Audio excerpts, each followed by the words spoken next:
Bonjour, je suis heureux d'accueillir Alexandre Brosselet de DefEdge pour un peu nous parler de ce que fait DefEdge et du problème des risques de marché. Alors Alexandre, première question. D'abord, bienvenue, bonjour. Parle-nous un petit peu de DefEdge. Qu'est-ce que vous faites? Quels sont les marchés ou les produits que vous entendez solutionner? Très bien, oui. Écoute, merci, je suis ravi d'être là avec toi aujourd'hui. Donc, DefEdge, c'est un outil de reporting et d'aide à la décision et en fait, on aide les trésoriers à gérer leurs risques de change et leurs risques matières premières. On est avant tout là pour ça, pour être leur partenaire dans cette gestion. D'accord. Alors, le problème que beaucoup de trésoriers rencontrent, ils ont des TMS, mais qui parfois ont des lacunes, notamment au niveau de la gestion du change et des matières premières encore plus. En quoi pouvez-vous peut-être venir pour complémenter un outil de gestion de trésorerie? Alors ça, c'est très vrai. C'est quelque chose qu'on a remarqué du coup il y a quelques temps maintenant et qui nous a motivés à monter et développer DefEdge.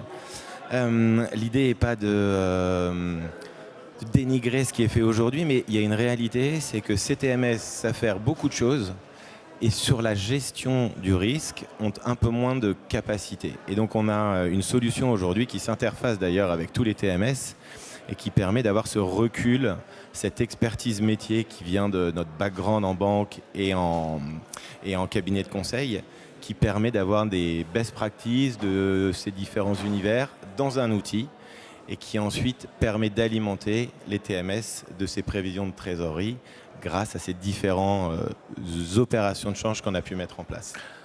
Donc vous voyez l'outil comme un outil de complément à un TMS. Il ne remplace pas le TMS, mais il fait une série de choses que le TMS n'est pas capable de faire. Ah oui, non, ça, on ne remplace pas le TMS. On est un outil de risque avant tout et uniquement, j'ai envie de dire, sur le risque de change et le risque matière première.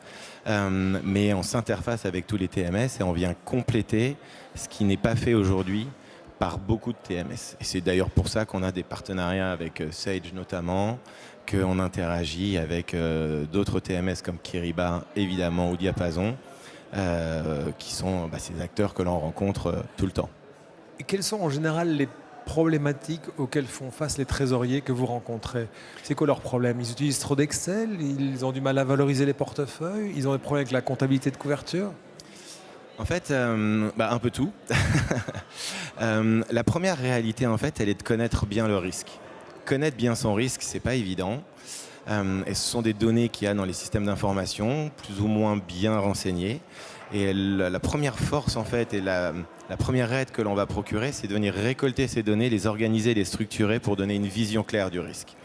Et cette volatilité, du coup, qui est quotidienne pour ces acteurs et pour ces trésoriers, on va permettre du coup de l'appréhender de manière un peu plus sereine en ayant une certitude du risque que l'on a à gérer et donc ensuite de pouvoir réfléchir sur la manière de le couvrir et de pouvoir passer à l'action de manière sereine. Je pense que c'est vraiment une des forces et de ce qu'on met en avant. Ouais.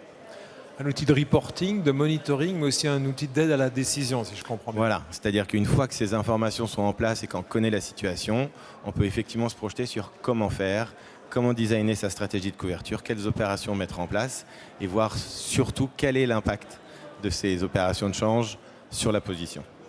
Et si je peux me permettre, quand je regarde les dernières enquêtes, à la fois PricewaterhouseCoopers, l'enquête globale mondiale trésorerie, ou le ACT, notre enquête annuelle, chaque fois le risque de marché, donc en ce compris le change et les matières premières, est assez haut placé. Donc c'est un risque qui est classique, qui est connu, mais qui pourtant qui n'est pas toujours bien géré et qui prouve que ça reste une priorité pour la plupart des trésoriers. Peut-être parce qu'ils ne sont pas complètement équipés ou parce que la volatilité qui va et qui vient les impacte fortement.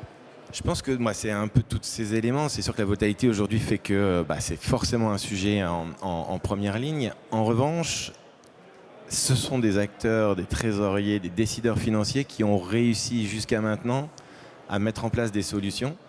Et c'est vrai que la première des solutions que l'on voit souvent en place, c'est Excel. Et on a vu des choses fabuleuses dans Excel. Mais donc, il y a des outils qui ont été mis en place. Et donc, tant bien que mal, les choses sont faites. Or, le cash, les prévisions de trésorerie, c'est plus vital encore et c'est ce qui se voit plus facilement.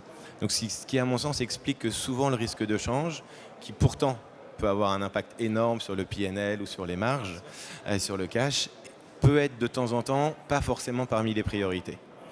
Mais l'actualité des marchés, ce qui se passe aujourd'hui sur les matières et sur le change, fait qu'on a beaucoup d'interactions avec tous ces Oui, ce gens. qu'on peut peut-être regretter, c'est que parfois il faut un accident, une perte, un souci pour que on réagisse. On dit qu'il faudra peut-être améliorer l'outil qu'on a. Ouais, c'est le cas. Et puis il y a toutes ces erreurs que l'on retrouve dans Excel. C'est assez étonnant de voir, on a des situations dingues où on discute avec nos interlocuteurs. On fait, attendez, là, on parle du dollar, il y a un taux à 1,93. Ah oui, tiens, j'ai oublié un zéro.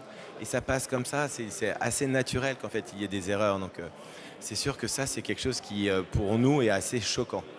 Alors c'est vrai qu'il y a une volatilité des matières premières qui est importante, un peu moins sur le change à l'heure où on parle, mais on sait que ça peut revenir. Donc je pense que ça pourrait être un des conseils. C'est peut-être l'occasion de revoir vos processus et de voir si vos outils actuels sont suffisants, s'il y a assez de backup, parce que par définition Excel c'est un produit qui est assez personnel et qui est difficile de partager, pour être sûr qu'on complémente l'outil et on obtient un résultat peut-être plus sûr avec des contrôles internes un peu plus solides que sur de l'Excel. Oui, évidemment, l'outil va permettre ça. Ce qui est sûr aussi, c'est qu'il y a de l'expertise. Donc, il y a de l'expertise chez nous, mais il y a de l'expertise dans les cabinets de conseil, il y a de l'expertise en interne, et que mettre en œuvre cette expertise nécessite un outil. Ça, c'est une certitude. Mais se poser les bonnes questions, c'est la priorité aujourd'hui sur ces risques. Ouais. Alors un petit conseil peut-être pour des trésoriers, qu'est-ce que vous pourriez dire? Tu pourrais proposer d'éventuellement vous consulter, venir voir, discuter avec eux, faire un workshop. Comment est-ce que vous procédez pour un peu comprendre comment ils fonctionnent et essayer de voir ce que vous pourriez apporter pour améliorer leur gestion quotidienne? Comment ça se passe? Dans quel cadre? Demain ou de manière habituelle, tu veux dire? De manière habituelle. Est-ce que D'accord. vous contactez? Est-ce qu'un trésorier vient vous trouver? Ou est-ce que vous essayez d'avoir ce genre de discussion, voir ce que vous pouvez apporter et en quoi l'outil peut permettre d'améliorer la gestion et peut-être potentiellement d'améliorer et créer de la valeur? Oui, tout à fait. Non, mais nous, de toute façon, on fonctionne. La manière dont on le fait et dont cette valeur est apportée, c'est en la démontrant de manière très claire et opérationnelle à travers l'outil. Donc, au-delà de la première découverte qu'on fait, il y a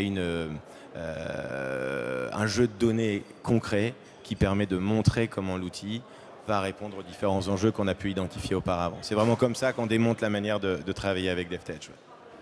Un grand merci, c'était très intéressant. Merci à toi.